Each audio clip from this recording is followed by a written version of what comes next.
Hi there, I'm Natalia, and I wanted to share this video for two reasons. One is that I am currently pregnant with baby number 2, and I feel that with time going by and having another birth, I'll forget a lot of the details of my first birth, so I think it's a good time now to get it all out and document it. And the second reason, and the reason why I want to share it, is because when I was pregnant with my first baby, I watched so many positive birth stories to get prepared for birth, to clear the fear, to be surrounded with positive experiences, which isn't always the case necessarily in your circle. When you talk to women, a lot of women might not have the best birth experiences. So I turned to YouTube to watch videos of positive birth stories, and it did help a lot, and it gave me a lot of insight on what people are feeling and like what to expect. And I appreciated that so much. I would like to also contribute to the YouTube community and the people looking out there for positive home birth stories and just natural birth stories in general, to bring some of that light and positivity and share with you. I like to note that it's been almost 2 years. My baby will be 2 very soon, and so currently I've been a little busy. I've forgotten to make this video or document my first birth story. Hopefully my second birth story, I'm going to be a little more prepared and document more of it so I can share it, and it's going to be wonderful. Let's just get into it. I hadn't originally planned on having a home birth. I was going to go to the hospital to my regular OBGYN. I switched care onto the midwife's care at around 28 weeks. And I decided for a home birth, but that's a whole other story on why. Our baby's due date was October 23rd of 2020. Everyone that I talked to, oh, you're gonna go longer than that. First time mothers never, give birth on the due date or before the due date. So I was confident that my birth was not coming anytime soon. I was at 39 weeks and I was like, all right, I probably have another week. Like, I'm not going to stress. I was going for long walks every day and eating spicy food and, doing all the stuff because I was ready to have my baby. But I also just was like in my head, not expecting to have my baby yet, because I was like, well, I'm a first time mom. It's going to go long. Little did everyone know, my baby had other plans for us. I had a lot of Braxton Hicks through my pregnancy here and there, and my belly would tighten up, but no cramping. I wouldn't feel any cramping, just my belly would get super, super, super tight, and then it would release for for a minute or whatever. So I never thought anything much of it that. The day before, I do remember that I was like, man, I'm starting to feel a little bit of cramps. So I guess in hindsight, that was the beginning of my labor. But I didn't think it was labor. Obviously, you can have contractions and on and off, and then they can come back later on. You know what I'm saying? It does not mean that you're going into labor if you have the tiniest cramp. So I was not thinking that at all. And like I said, I was set that this baby was not coming yet. And I hadn't even prepared. I was supposed to have certain things ready that I did not have ready. I was like, well, I thought I had a whole other week at least. So moral of the story, be ready before your due date, just in case. On October 20th at around 3 in the morning, I woke up and just to go to the bathroom. I had not gone out of bed yet. I was just laying in my bed, and I felt tick, like a tick. I don't know, it felt like those small water balloons that you throw, when they explode. It's a tick and just whoosh, But I didn't have that gushing. It was just a tick. It felt like maybe my back had cracked, but it wasn't in my back. It was more of my, in the front, in my pubic bone. And I was like, that's weird. I've never felt that before. I didn't think anything of it. I was like, probably just some joint moving around. It's not unheard of. And I got up to go pee. So I went in the bathroom, and when I was walking to the bathroom, I felt water come out. And I was like, holy moly, maybe I just can't hold my pee. That could be obviously this is the first time this ever is happening to me, and in the moment I'm half asleep. I'm not thinking that I'm going into labor today. It's before my due date, 3 days before my due date. Everyone's telling me I'm going long. I was not expecting it at all. So I felt the water. I was like, maybe I just peed myself a little, which happens when you're pregnant and have a giant belly. You sit in the toilet, I pee, I wipe, I get up, and when I get up, more water comes out. So it's like, all right, well, 100% my water broke, and I am not peeing myself because I could not stop it from coming out. However, it wasn't whoosh, a big splash. It was just a little bit trickle down. So I was like, oh shit, I'm in labor. And I remember my first thought was, oh shit, this is happening. And I had that sinking feeling in my stomach. I guess you could call it when you're scared. And I remember they say you can't control your first thought, but you can always control your second thought. And my second thought was, today, no matter what happens, I will meet my baby today. Doesn't matter if I end up having to go to the hospital, or if I deliver at home, or if it's natural or not natural, or C-section. It doesn't matter. I'm gonna meet my baby today, no matter what, because my water just broke.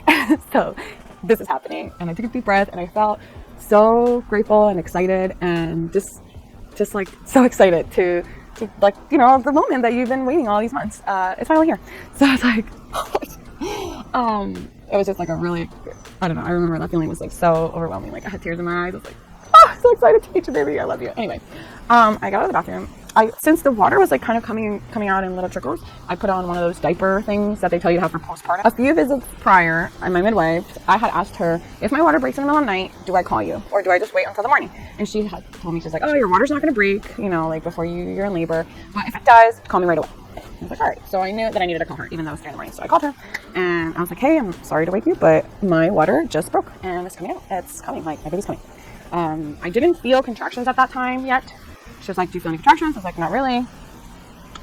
You know, but it's definitely my water that broke. You know, it's trickling out. And she's like, okay. You know, I'll text you later in the morning, and I'll come later to check on you. And I was like, okay. And I came out and I woke my husband up and I told him, I was like, you know, my water just broke, so like, we're having the baby today. And I was like, but you could go back to sleep. And he's like, well, how am I going to go back to sleep now? He just told me we're having a baby. Anyway, we had a mat in the living room. I planned on laboring on there. My husband went back to sleep and I laid out in the mat. I had some earphones and I played some of my hypnobirthing tapes or whatever and just kind of relax and whatever positions that I had learned, you know, through YouTube videos or whatever that were good positions to labor in. Then in the morning, I was just home laboring, like cleaning around the house, trying to, you know, kind of let the day go by. I figured it could take a little bit of time. And we were just kind of waiting for the baby. And the midwife texted me around 6:30 or so. She was like, good morning, how's everything? I was like, I'm definitely in labor now. But that's a good thing. When your water breaks for home birth, if your water breaks before your labor starts, you have to be in active labor within 12 hours of your water breaking. Otherwise, you have to go to the hospital and you cannot deliver at home. So she came to see me around 10:30. And I was having contractions, but they were inconsistent and not, you know, you're not in active labor until they're like back to back. She came around 10:30 to the house, checked me, you know, obviously checked like the baby's heart rate and stuff, did whatever, watched me for a little bit, and then they gave me like a little bit of like a routine to do to try to speed up. So around 7:45, she had sent me the mile circuit. It's like different positions that you can stay in for a couple contractions, and they switch them out to try to get the baby in a good position that it's gonna be favorable for their labor. And so I had kind of already been doing that when I was laying on the mat from 3 a.m. to whatever.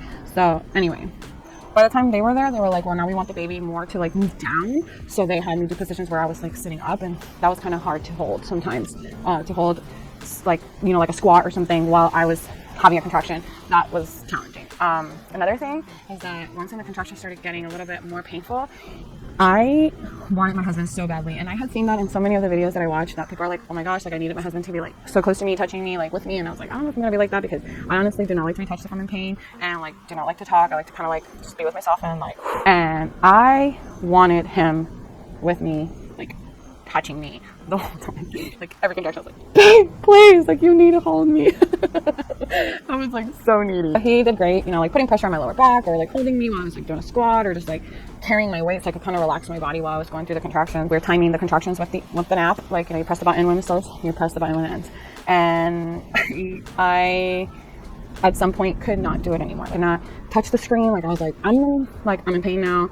It's a lot, and I couldn't do it anymore. Like it was just like I couldn't concentrate in doing other things anymore. Like I was in labor.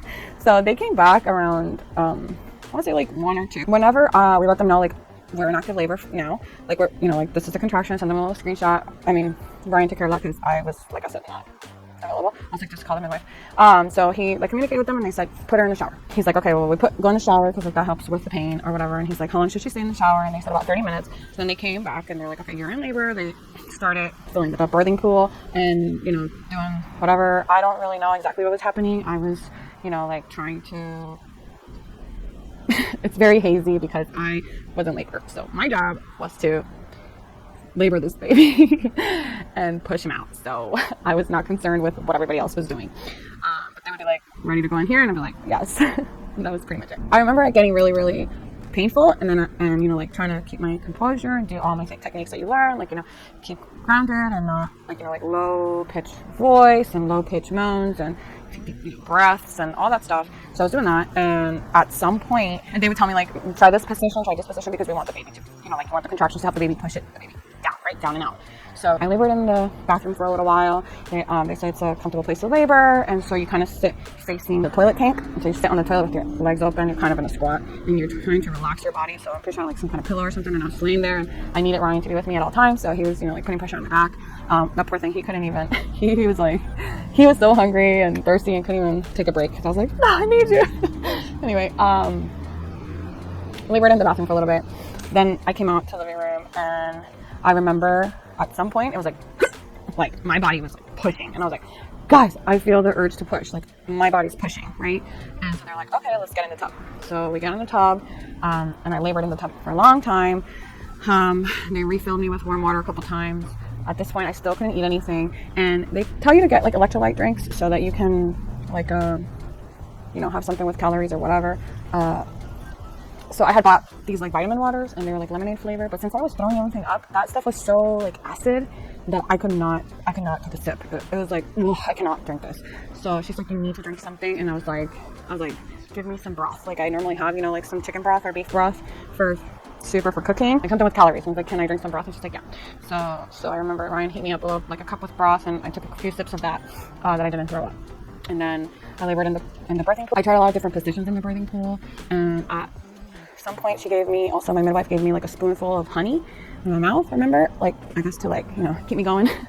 Like a sugar rush, I don't know. But I guess like she was worried about me getting too tired and exhausted to be able to push the baby out. So she was like, listen, I feel that you're having a hard time bearing down inside the pool, and you're not being able to bear down and really push. So she's like, I think, and the heat from the water is like taking your energy away. So she's like, I don't want you to get overly exhausted in there. Let's get you out of the pool. So I got out of the pool. And another thing that we did, whenever we knew that this was the day, is that they have you make your bed. Like you make your bed regular, and then on top of your regular bed, you put a shower curtain down on the side that that you're gonna lay on, and then you put a second set of like a fitted sheet on there to like hold the shower curtain and like hold everything. So in that way, when you're done laboring and stuff, they can just kind of like take that sheet off, take the plastic protection of the shower curtain off, and your bed's already made, right? So you can just like get in bed and go to sleep or rest. Once we got on the bed, everything, I think there wasn't a lot of time spent there. I pushed, I want to say less than an hour. I don't know how long.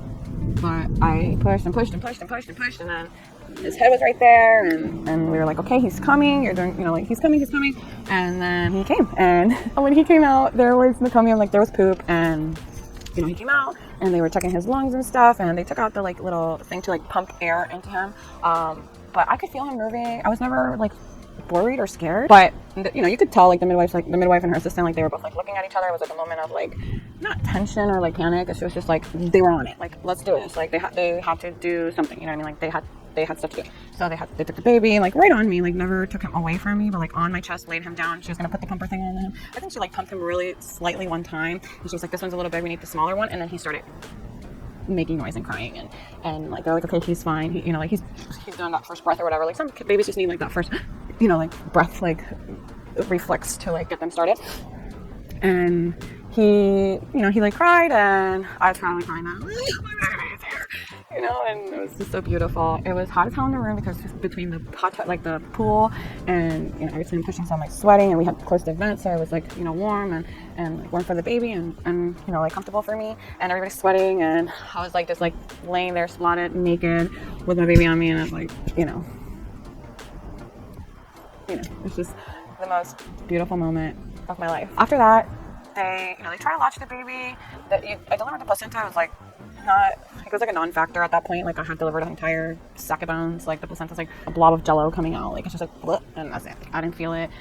I think I pushed, but it wasn't a big deal. I had some tears. They were very small, and the midwife sutured me, and they pushed on my belly, which hurts so much. They checked the baby for all his vitals and all his stuff. They weigh him, measure him, all that stuff, and as soon as he came out, they were mainly checking his lungs and his heart, and that everything sounded good. And after that, it was more okay, everything's good, and now we're trying to get the baby to latch onto the boob. But the midwife, they check the baby, they check me, and they kind of leave you alone for a little bit. Then they come back and check again. You have to pee before they leave and eat something, and then they're like, you can't move forever, stay in your bed. It was beautiful.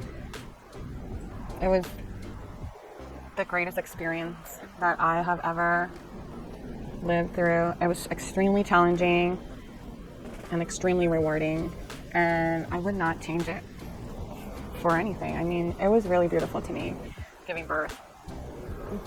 even though it was painful and challenging for sure. It was just, I don't know, so insane that our bodies can do that, you know, that just like bring life into the world. It was very nice to be home and like wake up in my own bed and in my home where I was comfortable. All right, guys, so rookie mistake. My camera shut off and I didn't even realize until I uploaded all the video up on here on my computer. And I just wanted to say thank you so much for watching my birth story. In conclusion, I loved my birth at home. I am so thankful that I was allowed to labor naturally at my own pace in the comfort of my own home. Felt safe at all times with the support of my medical providers and my husband, and was comfortable, and my baby was delivered safely, and it was just a very, very beautiful experience and extremely empowering to do it all on your own and being allowed to do it at your own pace, on your own. Like, you're literally going through it by yourself. No help, no interventions, no, pain medications. So you come out the other side way stronger. If you're a mama and you're pregnant, I wish you the best delivery story of the world. I hope that you and your baby are safe and healthy, and I wish you the best in your journey, whether you're delivering at the hospital, at home, with or without a epidural, C-section, it doesn't matter. I wish you the best. And again, thank you so much for watching this video. I hope that my story brings you a bit of light and positivity, and please like this video if you enjoyed my story. Until next time, see you later. Bye.